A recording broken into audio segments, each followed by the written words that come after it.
Bismillahirrahmanirrahim. Assalamualaikum warahmatullahi wabarakatuh. Alhamdulillahi rabbil alamin. Wassalatu wassalamu ala rasulillahil karimil amin. Nabiyyina Muhammadin wa ala alihi wa sahbihi ajma'in wa ba'd. Faya ahbaballahi wa ahbaba rasulihi sallallahu alaihi wasallam. Usi nafsi wa iyyakum bitaqwallahi faqad fazal muttaqun. Fala tamutunna illa wa antum muslimun. Faqala ta'ala ya ayyuhalladzina amanu taqullaha haqqa tuqatih wa la tamutunna illa wa antum muslimun. Yang kami hormati, semoga Allah Subhanahu wa taala memuliakan kita semua yang terhubung untuk sama-sama belajar di kesempatan sore hari ini. Izinkan kami mengawali dengan bermohon pada Allah Subhanahu wa taala, semoga kita semua senantiasa dirahmati oleh Allah, dibimbing, diberikan taufik, dan diberikan kesempatan untuk mendapatkan syafaat di hari akhirat kelak. Semoga dengan itu amal kita diterima oleh Allah Subhanahu wa taala. Di kesempatan kali ini, dari materi yang disampaikan dan juga tadi sempat dibacakan sebagian ayat terkait, yaitu tentang umat yang berbahagia mendapatkan syafaat Nabi Muhammad SAW. Tentunya kita akan mencoba untuk mengurai itu semua melalui dua bagian utama. Yang pertama, kita akan melihat pengertian syafaat terlebih dahulu secara etimologi, secara bahasa, dan kemudian korelasinya dalam pengertian syariat atau terminologi syariat Islam. Lalu setelah itu kita akan urai bagaimana Al-Quran dan hadis-hadis Nabi Muhammad SAW menjelaskan kepada kita tentang umat-umat yang berpeluang mendapatkan syafaat dari Nabi Muhammad SAW dan segala yang terkait dengan syafaat itu yang dikehendaki Allah Subhanahu wa taala serta amalan-amalan yang mengiringinya. Baik, secara cepat kita ingin sampaikan kata syafaat dalam bahasa Arab itu mulanya berakar dari kata syafa'ah. Kita sering mendengar kata syafa'ah lawan dari kata witir, ya. Jadi seperti ini asalnya. Kalau kita tuliskan syafaat atau asy-syafa'ah begini. Nah, ini akar katanya dari kata syafa', ya. Syafa' ini lawan, ya, dari kata witir. Jadi kita sering mendengar kata witir, sesuatu yang berarti ganjil, ya. Nah, lawannya ini syafa', ya. Diartikan secara bahasa sesuatu yang genap atau menggenapkan, ya. Juga dia bisa berarti beberapa ragam pengertian yang lain secara bahasa, yaitu sesuatu yang meringankan, ya. Jadi bisa diartikan sesuatu yang menggenapkan atau melengkapi, sesuatu yang meringankan, juga bisa diartikan satu permohonan, ya. Bisa diartikan juga satu pemaafan, at-talab wal iltimas wal af wat takhfif, ya, wat takmil anisy, sesuatu yang menggenapkan, meringankan, satu permohonan yang disampaikan atau pemaafan dari sesuatu yang pernah dilakukan. Ini secara bahasa, ya, kata syafa'. Sifatnya atau keadaannya disebut dengan syafaat. Jadi kalau kata kerjanya syafaat, ana syafa'tu hadzal kitab bi kitabin akhar. Saya genapkan buku ini, ya, ada buku yang ganjil, saya genapkan, ya, dengan buku yang lain sehingga menjadi genap, ya. Itu syafa'. Atau kita ingin katakan juga dengan konteks meringankan atau permohonan atau pemaafan dari sesuatu, boleh juga menggunakan kata syafa'. Sifat keadaannya disebut dengan syafaat. Ya, jadi kalau ada satu hal yang kemudian kita genapkan atau permohonan untuk melengkapi atau meringankan sesuatu atau perantara, ya. Ini juga diartikan wasitatut talab, ya, perantara untuk mendapatkan sesuatu yang diharapkan, bisa perantara untuk memaafkan sesuatu, perantara untuk memohon sesuatu. Nah, ini juga masuk dalam pengertian kata syafaat dari kata syafa' secara kebahasaan, secara etimologi. Dalam pengertian terminologi atau syariat Islam, bila disebutkan kata syafaat dalam pengertian istilah atau terminologi atau istilah dalam fikih Islam, maka Hal ini menunjuk kepada makna yang serupa walaupun mungkin ungkapannya berbeda-beda. Ya, sekali lagi menunjuk kepada makna yang serupa walaupun ungkapannya berbeda-beda dan tidak jauh dari pengertian-pengertian bahasa yang tadi telah disampaikan. Tidak disebutkan syafaat ya kecuali ini permohonan ya untuk bisa mendapatkan pemaafan atau ampunan dari Allah Subhanahu wa taala yang meringankan ya seluruh dosa-dosa atau bahkan menghapuskannya ketika kembali kepada Allah Subhanahu wa taala. Pemberian Allah yang berupa pemaafan, berupa ampunan, berupa perlindungan dari kesalahan-kesalahan yang dilakukan oleh seorang hamba seakan-akan menggenapkan karunia dan rahmat yang dianugerahkan kepada hamba itu. Karena itulah syafaat disebut dengan syafaat karena pada hakikatnya dia menggenapkan rahmat Allah yang diberikan pada seorang hamba.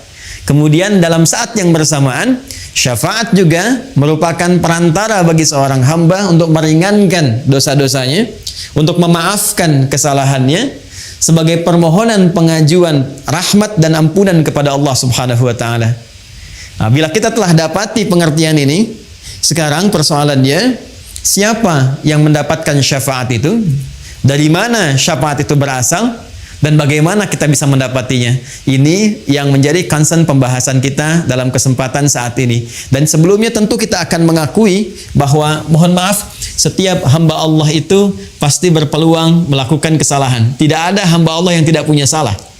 Ingat ya, sepanjang manusia dan dia bukan nabi, bukan rasul yang punya sifat maksum. Nabi, rasul punya sifat maksum, terjaga dari kesalahan. Kita bukan nabi, bukan rasul. Itu pasti tidak akan lepas dari kesalahan. Karena itu sebutan yang melekat kepada manusia dari 5 nama yang diberikan oleh Allah, salah satunya ada kata bashar. Ya, ada kata bashar. Bashar disebutkan 35 kali dalam Al-Quran. Jadi kita disebut dengan 5 nama. Ada bashar, misalnya qul innama ana basyarum mithlukum, atau Quran surah ke-15 ayat ke-28, wa idh qala rabbuka lil malaikati inni khaliqum basyara. Ya, disebutkan 35 kali dalam Al-Quran. Kadang disebut dengan ins disebutkan 18 kali. Pasangan ini dalam Al-Quran berpasangan dengan jin. Ya ma'syaral jinni wal ins wa ma khalaqtul jinna wal ins. Kadang disebutkan dengan al-insan, ya, wal 'asr innal insana lafi khusr. Ya, kadang disebutkan dengan menggunakan an-nas, ya, qul a'udzu birabbin nas. Kadang disebutkan dengan menggunakan bani Adam. Ya bani Adam khudhu zinatakum 'inda kulli masjid. Semua penyebutan ini itu punya makna tertentu yang saling melengkapi makna-makna yang terkait dengan aktivitas kemanusiaan dan sifat-sifatnya. Kenapa manusia disebut dengan bashar? Ingin menunjuk kepada tampilan fisik dan keadaannya yang memiliki nafsu. Jadi kalau malaikat dicipta dengan jiwa takwa saja, karena itu malaikat tidak punya peluang berbuat salah. Quran surah ke-66 di ayat yang ke-6. La ya'sunallaha ma amarahum wa yaf'aluna ma yu'marun. Malaikat itu yaitu materi penciptaannya dari jiwa takwa, karena itu sempurna, kecenderungannya baik saja. Kata Allah, malaikat tidak punya peluang berbuat maksiat, menyalahi ketentuan, ya, kemudian mengerjakan tugas sesuai dengan tupoksinya. Anda tidak akan pernah mendengar malaikat misalnya, mohon maaf, malaikat Jibril korupsi ayat, nggak pernah dengar kan ya? Atau malaikat Israel tertukar mencabut nyawa, kan tidak mungkin terjadi. Jadi kalau kita mengharap kesempurnaan, itu di malaikat. Lawannya ada makhluk yang diciptakan dengan nafsu saja, seperti hewan misalnya. Ya, belakangan kemudian dikompori oleh setan. Karena itu di Al-Quran malaikat dengan setan jumlahnya itu sama. 88, malaikat disebutkan 88 kali, setan disebutkan 88 kali. Jadi malaikat jiwanya takwa saja, hewan itu nafsu saja. Nah, manusia itu menggabungkan keduanya. Saat tercipta keadaannya, ada jiwa takwanya yang cenderung pada kebaikan, sisi lain ada nafsunya, yang nama lainnya disebut dengan fujur itu. Ya, Quran surah ke-91 Asy-Syams di ayat 7 sampai 10. Wa nafsin wa ma sawwaha fa'alhamaha fujuraha wa taqwaha. Jadi setiap yang bernama manusia itu pasti ada dorongan-dorongan kebaikan, jiwa takwa. Nanti yang didorong oleh malaikat mendorong jiwa takwa kita supaya bangkit. Karena itulah ketika tadi ditampilkan misalnya ada pesantren begini, keadaan begini, itu sepanjang masih ada nilai kemanusiaan dalam dirinya, itu pasti ya, pasti akan ada dorongan kebaikan untuk merespon, walaupun responnya mungkin akan berbeda-beda, tapi minimal dia akan merasa ya, dengar suara adzan, nah itu ada pancaran dalam jiwanya, itu jiwa takwanya untuk merespon itu semua. Sisi lainnya ada fujur, nafsu. Ini yang diprovokasi oleh setan, diberikan was-was. Ya, nafsu ini nanti sebagai lawan dari takwa. Jadi kalau ada sifat jujur, nanti di nafsu ada dusta misalnya. Ya, kalau di takwa ada sabar, di nafsu ada marah. Demikian seterusnya, saling berkompetisi. Nah, yang paling menarik karena dalam diri manusia itu ada nafsu, maka konsekuensi yang terjadi, Quran surah ke-12 Yusuf ayat 53. Wa ma ubarri'u nafsi innan nafsa la'ammaratum bisu. Ya, sungguh aku tidak bisa mengatakan diriku itu orang suci. Kenapa? Karena masih ada nafsu. Sedangkan nafsu kecenderungannya diprovokasi oleh setan untuk mengajak kepada hal-hal yang buruk. Ya, illa ma rahima rabbi, kecuali yang dirahmati Allah. Itu para nabi yang terjaga tadi. Karena itulah, karena manusia memiliki kecenderungan nafsu, tidak lepas dari kesalahan, otomatis dalam kehidupannya pasti berbuat salah. Pasti. Ya. Nah, ketika kita datang ke dunia ini, kemudian kembali kepada Allah Subhanahu wa Ta'ala setelah berpetualang, mencari bekal, berkehidupan, dimanapun kita beraktivitas, pasti ada jejak-jejak kehidupan yang pernah ditapaki oleh sifat takwa, melahirkan kebaikan, itu yang disebut dengan amal saleh. Sisi lain, ada jejak-jejak hitam yang ternoda, yang disebut amal salah itu, yang bersumber dari nafsu. Sekarang siapa yang bisa memastikan saat ini, pada diri kita semua, bahwa kebaikan kita, kesolehan kita itu lebih besar dibandingkan kesalahan kita? Siapa di antara kita yang bisa memastikan bahwa dalam hidup ini salahnya sedikit atau nggak punya salah sama sekali? Sampai sore ini saja jam 4:05, dari pagi kita bangun sampai sekarang, berapa kali, saya tidak katakan kita, mata ini melihat yang salah berapa kali? Lihat handphone, ya, ternyata ada gambar yang tidak pantas, ada video yang tidak elok untuk dilihat, itu baru mata. Berapa kali pikiran kita berbuat keliru berpikir sampai dengan detik ini? Berapa kali telinga mendengar yang keliru? Ya, sampai ke ujung kaki, kalikan berapa tahun kita menjalani kehidupan, berapa bulan, berapa hari terbayang, dan dalam saat yang bersamaan kita masih mengharapkan surga. Saat bersamaan kita bisa mengharapkan rahmat Allah Subhanahu wa Ta'ala. Nah, dalam rahmat itulah sebelum kita bertanya kepada Allah, Allah memberikan jawaban. Dengan sifat rahmannya, dengan sifat rahimnya, ada peluang-peluang hamba Allah, sekalipun boleh jadi pernah melakukan kesalahan-kesalahan di muka bumi, atas rahmat Allah tertentu, maka diturunkanlah satu penggenapan dari amalannya, yang dengan itu bisa meringankan dosa-dosanya, atau bahkan menghapuskannya, memaafkan kesalahannya, dan menjadi perantara untuk mendapatkan rahmat yang terbaik. Itulah yang disebut dengan syafaat. Dan dari sini kemudian di Quran surah Az-Zumar, ya, surah ke-39 di ayat yang ke-44. Ya, Quran surah ke-39 di ayat yang ke-44, Allah menyampaikan, qulillahu syafa'atu jami'a. Ya, qulillahu syafa'atu jami'a. Allah minta kepada Nabi Muhammad sallallahu alaihi wasallam untuk memviralkan.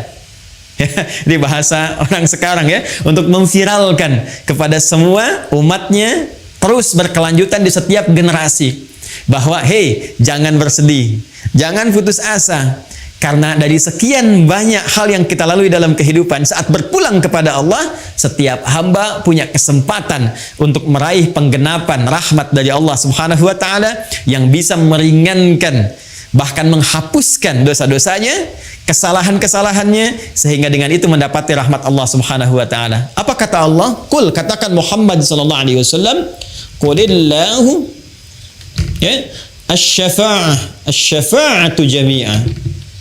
Masya Allah. Katakan Muhammad sallallahu alaihi wasallam, milik Allah lah. Ini, ya, milik Allah lah asy-syafa'ah. Nah, ini syafaat.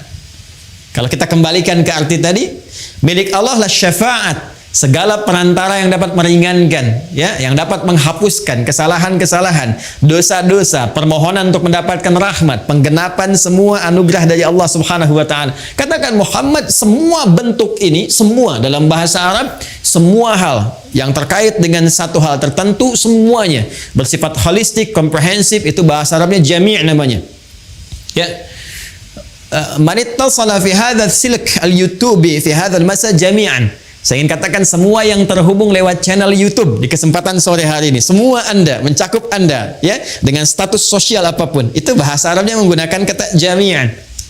Ya, kata Allah, kalau ada peluang syafaat dalam bentuk apapun, saat kita kembali kepada Allah Subhanahu wa taala, khususnya di akhirat nanti, itu semua milik Allah, kembali kepada Allah Subhanahu wa taala.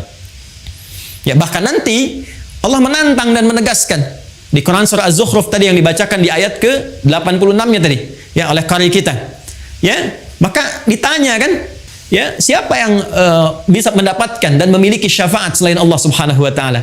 Nah, itu satu penegasan dari Allah Subhanahu wa taala untuk memberikan kesan pada setiap hamba. Pertama, setiap kita berpeluang mendapatkan satu perantara-perantara kebaikan, yaitu syafaat dari Allah Subhanahu wa taala yang dapat meringankan dosa-dosa kita, bahkan menggugurkannya dan menaikkan status baik kita di hadapan Allah Subhanahu wa taala. Yang kedua, juga penegasan dari Allah Subhanahu wa taala di surah yang lainnya bahwa selain Allah tidak memiliki hak prerogatif untuk bisa menetapkan syafaat yang dimaksudkan. Baik, kalau kita sudah paham sampai di sini, mengetahui makna syafaat secara istilah, pemilik syafaat itu siapa? Baru kemudian kita bisa berbicara bagaimana kita bisa mendapatkan informasi tentang syafaat itu yang bersumber dari pemiliknya. Yang bersumber dari pemiliknya. Mari kita lacak Bapak Ibu sekalian ke Quran dulu.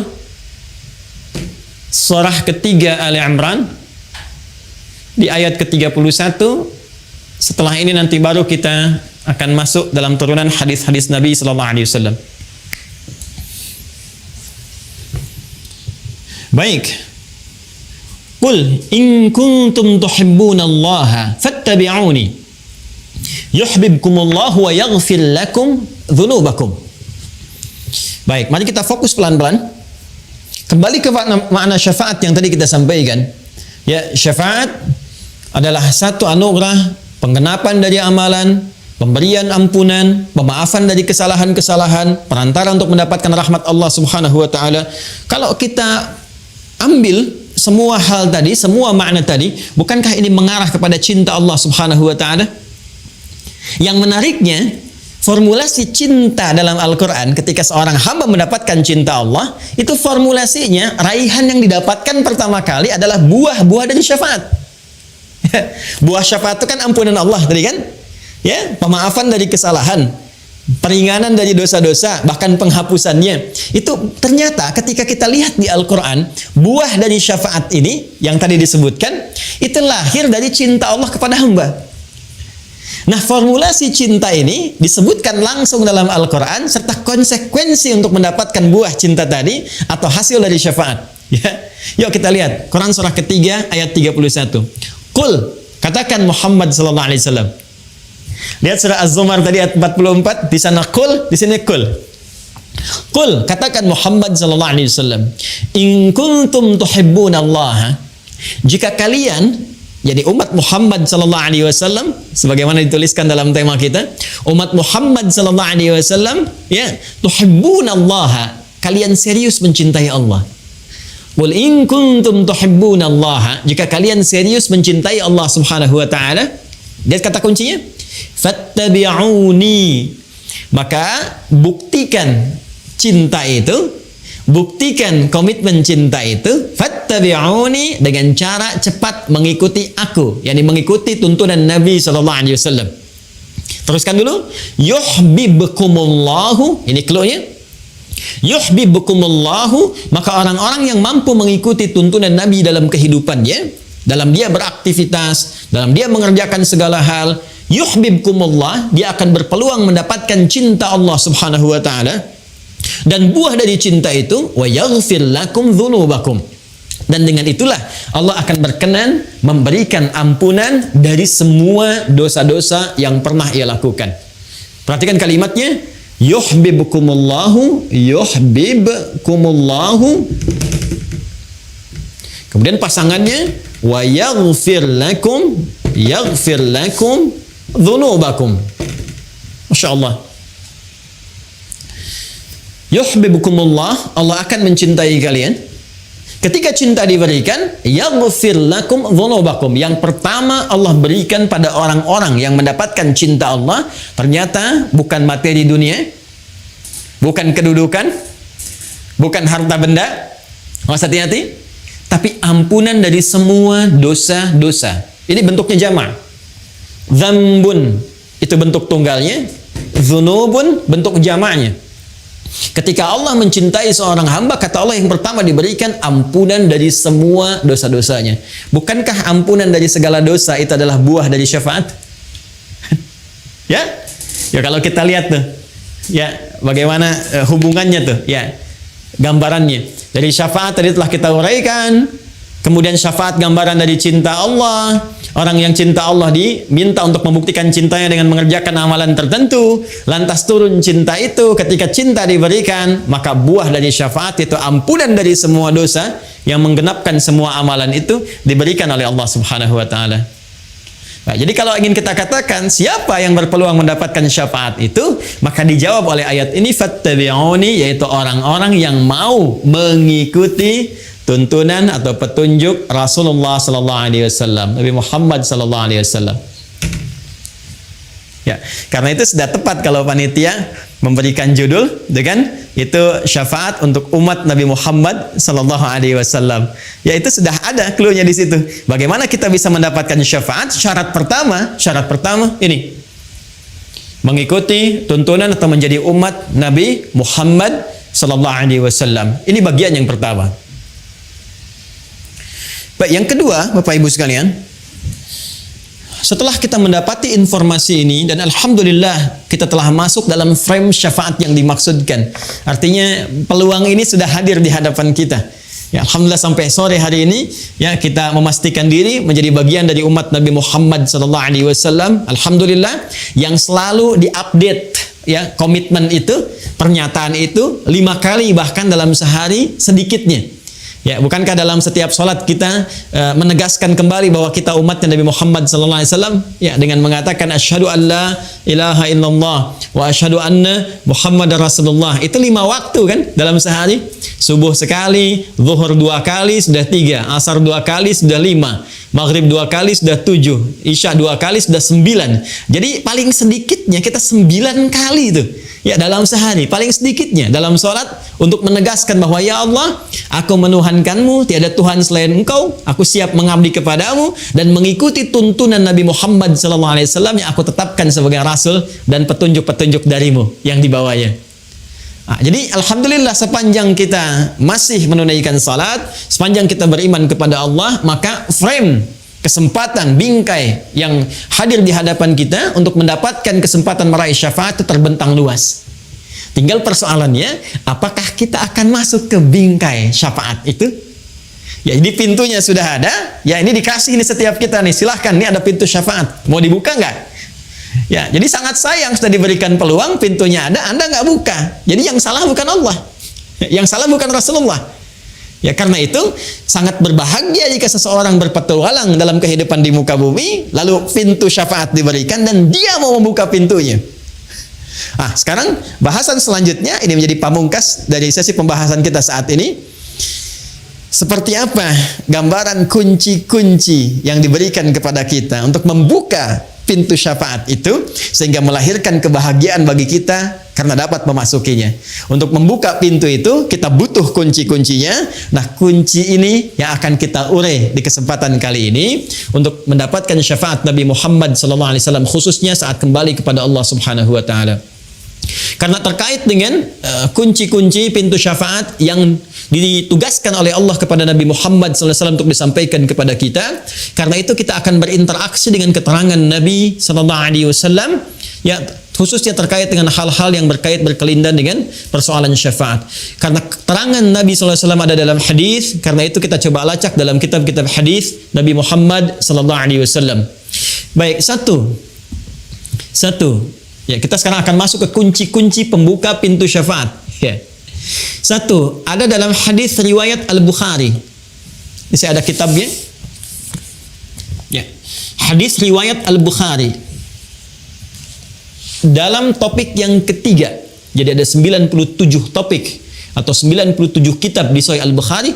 Topik yang ketiga, nomor hadis 99, bab yang ke-33, babul hirfi 'alal hadis, ya, bab semangat untuk mencari dan mempelajari hadis, riwayat dari sahabat Abu Hurairah radhiyallahu taala anhu. Saya langsung cepat, ya.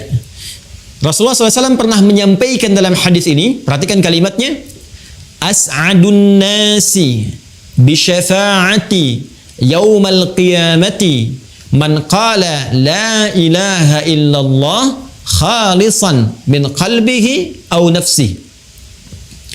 As'adun nasi, orang yang paling bahagia, bi syafa'ati, karena mendapat syafaatku, yaumal qiyamati, di hari kiamat. Baik, satu, saya kembalikan.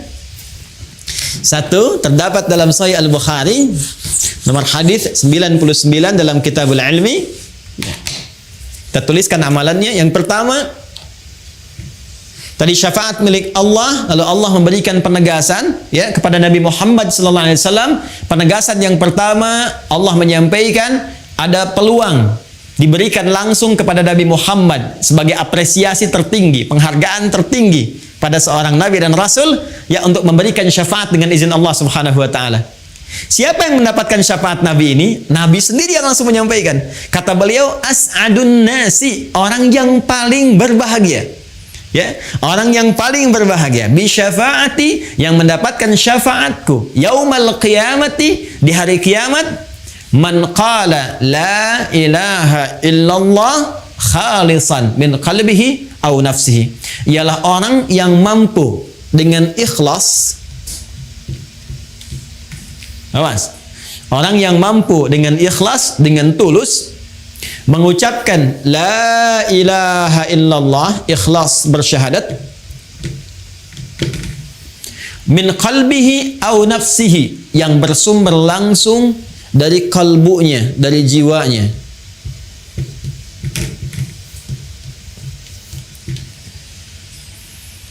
Ini kunci syafaat yang pertama, Bapak Ibu sekalian. Kunci syafaat yang pertama, kalau kita ingin buka pintu syafaat ini, yang utama ini. Ya, yang utama ini. Sampai-sampai di hadis lain Nabi mengatakan, man qala la ilaha illallah fi akhir hayati dakhala al-jannah. Kata Nabi, kalau ada orang yang benar-benar bisa mengucapkan kalimat la ilaha illallah di akhir hidupnya sebelum ia wafat, kata Nabi, ia menggenggam surga. Dakhala al-jannah, ia berpotensi besar masuk surga. Ya. Nah, itu tidak mudah. Ya, itu tidak mudah. Nah, kuncinya di mana? Ini kalimat nabinya. Man qala la ilaha illallah khalisan min qalbihi. Orang yang berpeluang mendapatkan syafaatku, kata Nabi, di hari kiamat kelak adalah orang yang mampu, satu, mengucapkan kalimat la ilaha illallah dengan ikhlas, bersumber dari kalbunya, bersumber dari jiwanya. Ini penting saya jelaskan, Bapak Ibu sekalian. Bagaimana ciri seseorang yang mengucapkan syahadat bersumber dari jiwanya? Karena setiap muslim, tadi saya katakan, itu berpotensi mengucapkan kalimat syahadat. Artinya semua orang berpeluang mendapatkan syafaat. Tapi tidak semua yang mengucapkan syahadat di lisannya itu bisa bersumber dari hatinya. Bahkan nanti turun Quran surah ke-49. Quran surah 49 di ayat yang ke-14.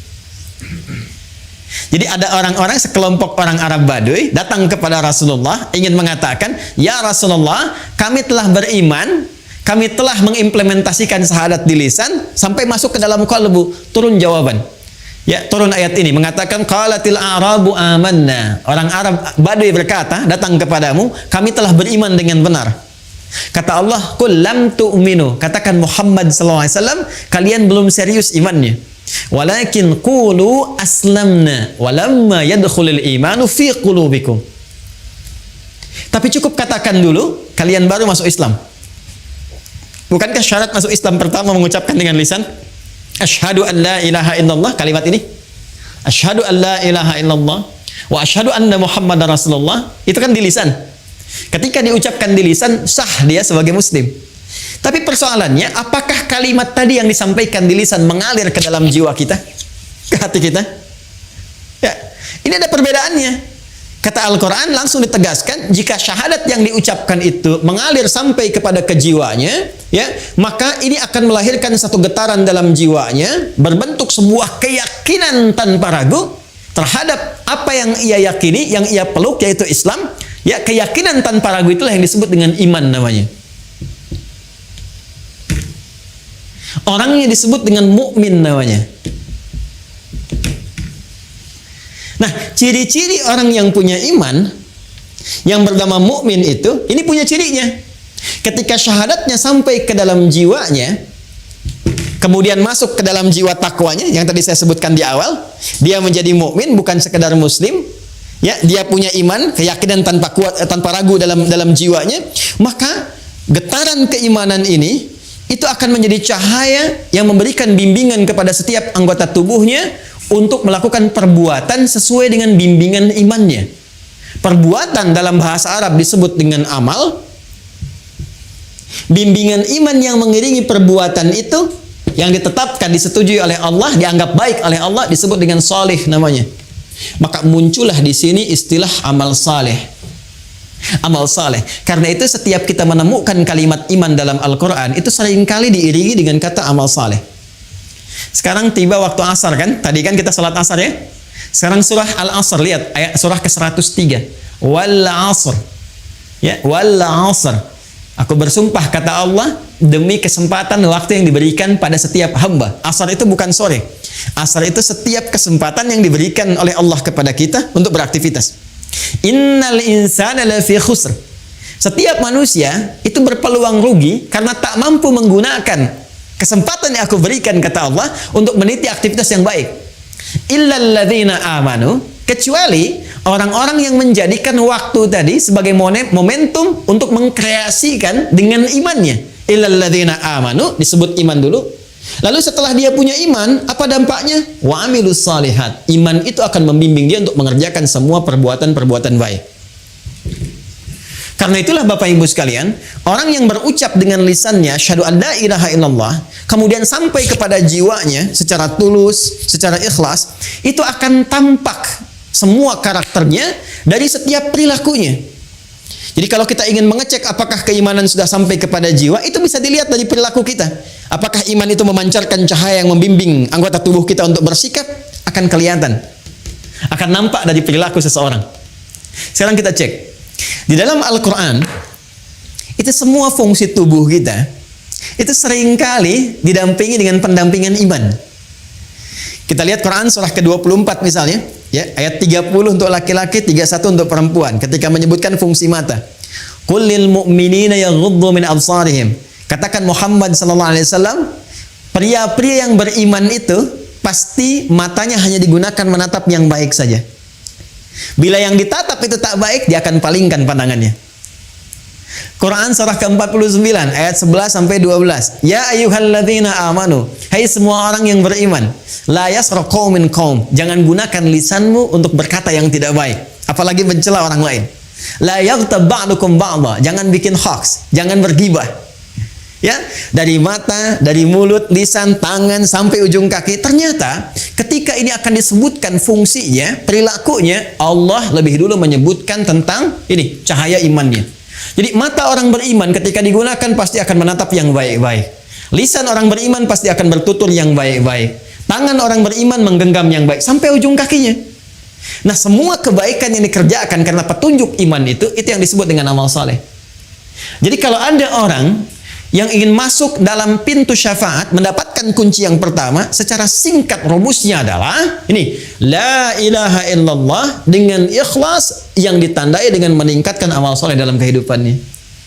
Jadi kalau ada, mohon maaf ya, menu amal soleh yang dibentangkan di Al-Quran atau dalam hadis-hadis Nabi Sallallahu Alaihi Wasallam, baik itu misalnya salatkah, infakkah, sedekahkah, interaksi dengan Al-Qurankah, pada hakikatnya Bapak Ibu sekalian, itu adalah wasilah terbaik untuk mendapatkan syafaat kelak.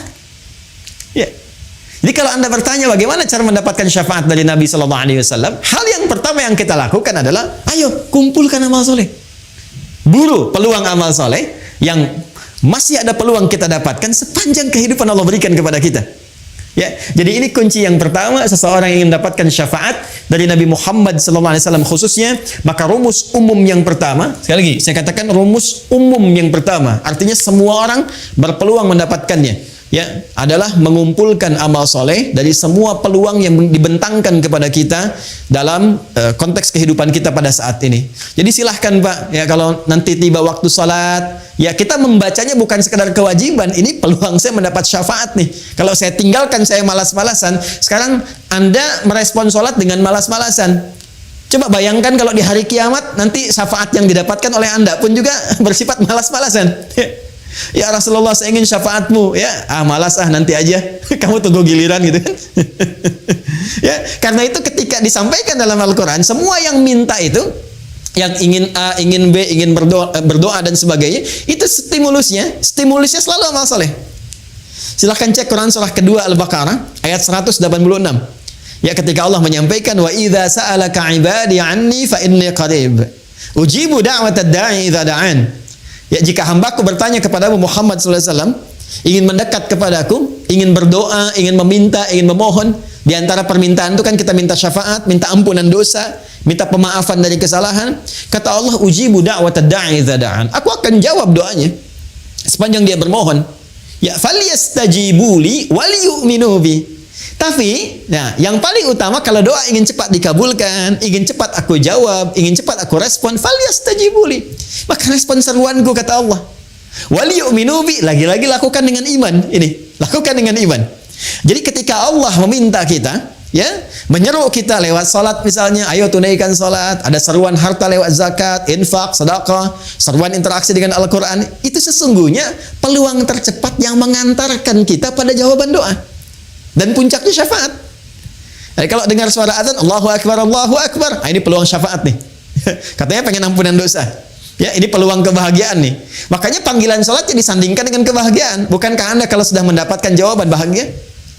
Makanya ketika Anda bertanya, kenapa sih mesti sholat? Ya, hayya 'alas shalah. Ayo sholat, kenapa harus sholat? Jawabannya indah sekali. Allah tidak mengatakan itu kewajiban bagimu, ini begini, ini begitu. Iya, hukum secara fikih kewajiban, wajib kita mengerjakan. Kenapa dipaksa wajib? Hayya 'alal falah, supaya kamu bahagia. Ini saking rahmannya Allah kepada kita, dijadikan sholat itu wajib yang memaksa kita mendapatkan kebahagiaan yang kita inginkan. Nah, ini yang pertama ya. Jadi ini rumus umum yang pertama, orang-orang yang berpotensi bahagia mendapatkan syafaat dari Nabi Muhammad SAW di kalangan umatnya, yaitu orang yang pertama gemar mengumpulkan amal soleh dalam misi kehidupannya. Nah, sekarang kita masuk pada yang kedua, yang spesial. Kita balik bertanya, ya Rasulullah SAW, kalau saya ingin mendapatkan kunci cepat, shortcutnya, ya biasanya kan orang pengen yang istimewa, yang cepat, ya, yang bisa lewat dengan cepat, ya, bisa bypass dan sebagainya. Ada nggak? Maka disinilah setelah yang umum dirincilah amalan-amalan spesifik yang mempercepat seseorang bisa mendapatkan syafaat. Baik, yang pertama, mari kita kembalikan ke hadis Nabi Sallallahu Alaihi Wasallam. Qala Rasulullah Sallallahu Alaihi Wasallam bima ma'na aulan nasi bi syafaati yaumal qiyamati aktsaruhum alayya salatan. Baik, tadi amalan umum, sekarang kita masuk kepada amalan cepatnya yang khusus. Orang yang paling utama, kata Nabi, aulan nasi, orang yang paling utama bi syafaati yaumal qiyamati, untuk mendapatkan syafaatku di hari kiamat, aktsaruhum alayya salatan, yaitu orang yang paling banyak di antara mereka bersolawat kepadaku, kata Nabi Muhammad sallallahu alaihi wasallam. Jadi kalau tadi masih umum sifatnya amal saleh, insyaallah ya, Kalau tadi masih umum, sifatnya amal soleh, jadi amal soleh apa saja bisa salat, yang harta zakat, infak, sedekah dan sebagainya. Sekarang mulai khusus. Ya. Yang kedua adalah salawat kepada Rasulullah sallallahu alaihi wasallam, Muhammad sallallahu alaihi wasallam. Allahumma salli ala sayyidina Muhammad wa ala alihi wa sahbihi. Allahumma salli ala sayyidina Muhammad. Kita bacakan. Ternyata manfaat salawat itu bukan hanya menghadirkan feedback, ya, satu balasan balik, umpan balik kepada kita semua, berupa 10 kali lipat balasan dari Allah. Kan di hadis lain Nabi mengatakan, "Man shalla alayya salatan wahida, sallallahu alaihi asyra salawat." Siapa yang bersalawat kepada aku sekali salawat, maka Allah akan membalas kepada dirinya 10 kali lipat. 10 kali.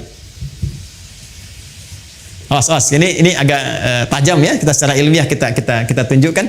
Perhatikan baik-baik. Kalau ada yang mengatakan begini, misalnya itu nabinya umat Islam aja masih belum selamat, masih butuh salawat dari umatnya. Ini menunjukkan belum paham, ya, belum memahami esensi dari salawat. Ya, esensi salawat itu pada hakikatnya bukan untuk Nabi Muhammad, tapi kemuliaan Nabi itu yang melahirkan aura kebaikan yang dampaknya diberikan kepada kita. Jadi sebetulnya saat kita sedang bersolawat, ya itu kembali kepada kita manfaatnya. Menunjukkan kecintaan kepada Rasulullah itu melahirkan rahmat Allah, yang rahmat itu diberikan kepada kita 10 kali lipat dari ucapan yang kita sampaikan. Ya. Jadi hakikat dari solawat itu sesungguhnya untuk menghadirkan pahala dari amalan kita yang kembali kepada kita 10 kali lipat, Masya Allah. Di begitu Anda mengatakan di hari ini sekali Allahumma shalli ala sayyidina Muhammad misalnya, itu langsung diberikan ganjaran, ya, balasan oleh Allah 10 kali dari apa yang kita lakukan. Nah, pertanyaannya, apa bentuk balasan yang Allah berikan itu dari kalimat sholawat yang kita ucapkan? Bapak Ibu sekalian, sholawat itu bentuknya banyak nanti. Ya, ada sholawat dari Allah diantaranya, ada sholawat dari malaikat diantaranya. Ya, innallaha malaikatahu yusalluna 'alan nabi. Sungguh Allah Subhanahu wa taala dan para malaikat bersalawat, ya, kepada Nabi sallallahu alaihi wasallam. Jadi salawatnya Allah kepada Nabi, ya, salawatnya malaikat kepada Nabi itu dibedakan, ya. Itu beda tingkatan pemahaman dengan apa yang diberikan kepada kita, ya. Itu nanti maknanya bisa berbeda, ya, maknanya bisa berbeda. Nah, salawat dari Allah yang diberikan kepada setiap hamba secara umum. Ya, secara umum. Itu kita temukan di Quran surah kedua di ayat 157. Baik. Ulaika alaihim salawatum mir rabbihim wa rahmah. Wa ulaika humul muhtadun.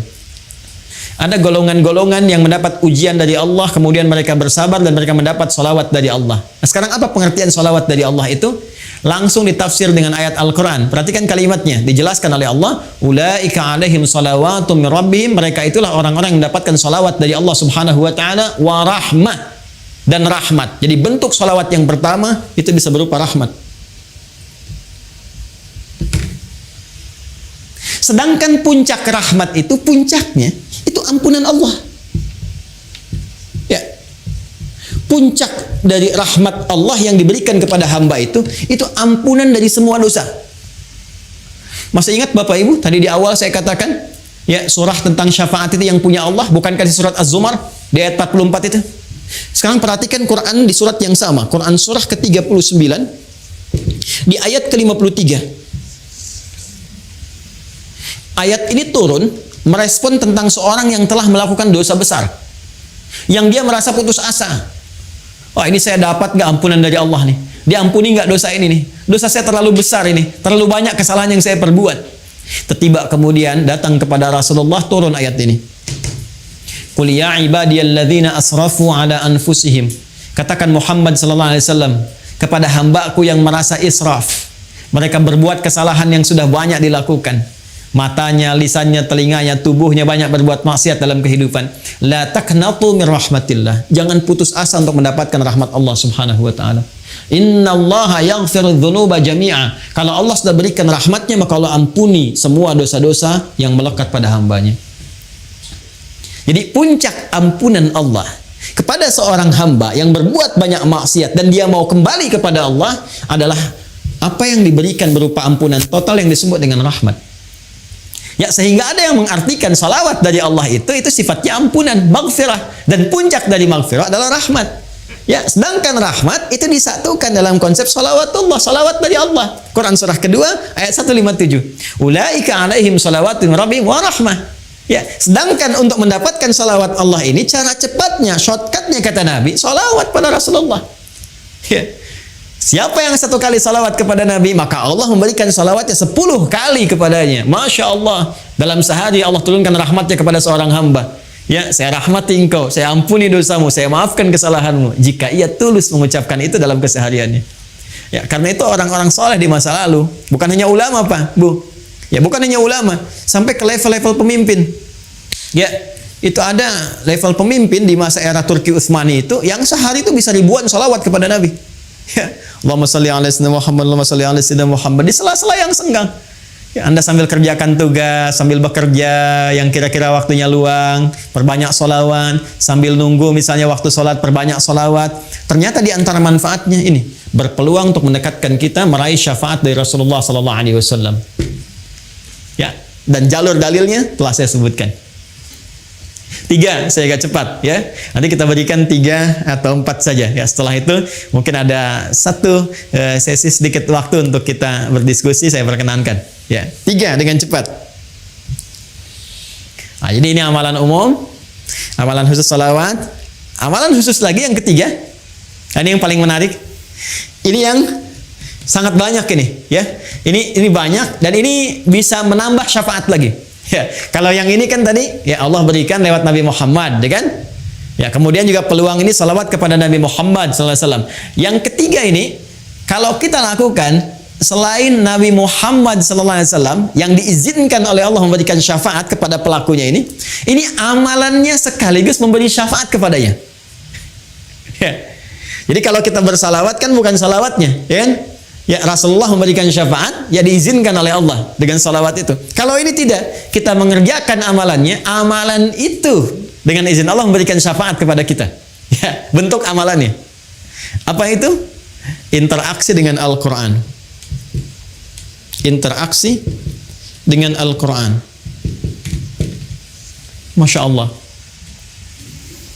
Nah, interaksi dengan Al-Quran. Yuk kita bacakan hadisnya. Qala Rasulullah sallallahu alaihi wasallam, "Iqra'ul Qur'ana fa innahu ya'ti yaumal qiyamati syafi'an li ashabihi." Bacalah oleh kalian Al-Quran. Tingkatkan interaksi kalian dengan Al-Quran. Masya Allah. Nanti interaksi dengan Al-Quran dibagi 3 bagian. Ada yang membaca, memahami, ya, kemudian membaca, mengkaji, dan yang terakhir menghafalkan. Ya, menghafalkan. Ketiga-tiganya berusaha mengamalkannya. Dia mencintai Quran, dia berinteraksi dengan Al-Quran. Ini yang disebut ahli Quran. Ya, jangan salah paham ya Bapak Ibu ya. Ahli Quran itu bukan dibatasi yang hafal 30 juz, bukan. Ahli Quran itu yang punya kecintaan terhadap Quran dan bentuknya macam-macam.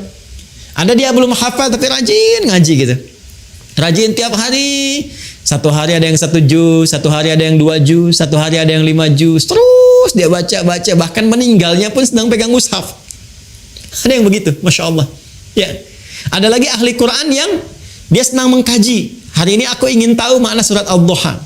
Besok aku ingin riset surat Al-Insyirah. Rajin dia. Kaji. Yang ketiga ada ahli Quran yang Alhamdulillah, Masya Allah, sekarang sedang banyak meningkat di Indonesia. Menjadi ahli Quran yang menghafal Al-Quran, penghafal Quran. Quranun yamshi, Quran yang berjalan di muka bumi. Ya, dia menghafal, berinvestasi waktunya untuk mendekat kepada Allah lewat Al-Quran. Ternyata itu luar biasa. Kata Nabi, Iqra'ul Qur'ana, berinteraksilah kalian dengan Al-Quran, minimal kalian perbanyak bacaan Al-Quran itu. Fa innahu ya'ti yaumal qiyamati syafi'an li ashabi. Karena sesungguhnya Al-Quran itu sendiri, akan datang di hari kiamat. Ya, kemudian memberikan syafaat kepada sahabat-sahabatnya. Ya. Siapa sahabat Al-Quran itu? Tadi yang saya sebutkan. Sahabat itu kan dari kata sahiba, sesuatu yang dekat, lekat. Orang yang lekat, cinta dengan Al-Quran, gak mau pisah dengan Al-Quran. Tiap hari kalau gak baca hatinya gersang, gelisah. Kalau dia gak ngaji, gak enak perasaan, ada yang hilang. Ya kan? Kalau dia nggak murajaah, ada yang nggak enak. Itu yang seperti itu, Qur'annya nanti, ya itu akan jadi syafaat bagi dia di hari kiamat. Bahkan hadis tentang ini begitu rinci. Kalau kita lihat di At-Tirmidzi misalnya, ya di At-Tirmidzi hadisnya lebih jelas sekali. Ya ketika nanti akan dihisab di hari kiamat, itu selain diberikan pahala yang sangat luar biasa, satu hurufnya 10, man qara'a harfan min kitabillahi falahu asyru hasanat. Siapa yang membaca satu huruf di kitabullah itu, di Al-Qur'an, dibalas dengan 10 kebaikan. Ya, langsung. Nanti saat kembali kepada Allah, Qur'annya berkata, Allahumma halli.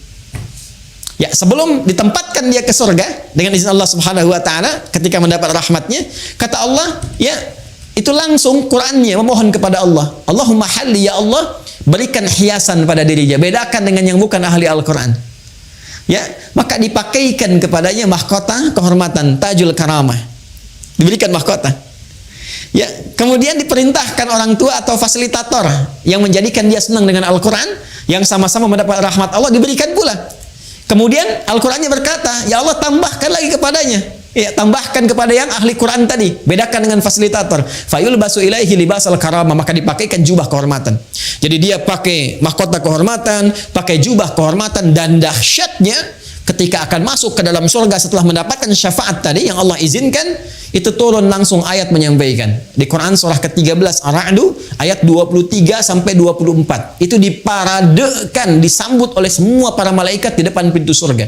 Jannatu 'adnin yadkhulunaha wa man salaha min abaihim wa azwajihim wa dzurriyyatihim wal malaikatu yadkhuluna 'alaihim min kulli bab. Salamun 'alaikum bima sabartum fa ni'ma 'uqbaddar. Sani'ma uqbaddar. Ya, kata Allah, ada nanti golongan sekeluarga besar, sekelompok akan masuk surga dari surga Aden.